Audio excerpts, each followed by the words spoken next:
রাত পেরোলেই কিন্তু ত্রয়োদশ জাতীয় সংসদ নির্বাচনের ভোট গ্রহণ ঠিক 7:30 সকাল 7:30 নাগাই কিন্তু এই ভোট গ্রহণ শুরু হবে।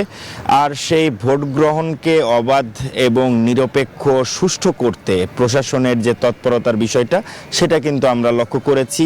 আপনার প্রশ্ন দিয়ে আসতে চাই যে এখানে খুলনা 1 থেকে 6টি আসন কিন্তু ভোট গ্রহণ হবে এবং এই 1 থেকে 6টি আসনের একটি বিশেষ বিষয়, আমি যে জায়গায় দাঁড়িয়ে আছি খুলনা 0 পয়েন্ট, ঠিক এই জায়গা থেকেই আমার একদম সামনের দিকে যে জায়গাটা আমরা যেদিকে পথ আমরা দেখতে পাচ্ছি এই জায়গাটা পুরোটাই 5 আসনের শুরু এবং ঠিক আমার যে বাম সাইডে যে জায়গাটা পথটা গেছে সেটা 6 আসনের শুরু এবং ঠিক আমার যে ডান পাশের যে রাস্তাটা গেছে অর্থাৎ সদরের এরিয়া এটা পুরোটাই কিন্তু 2 আসন এবং একদম আমার পেছন বরাবর যে রাস্তাটি গেছে সেটা কিন্তু খুলনা 6 আসনের শুরু।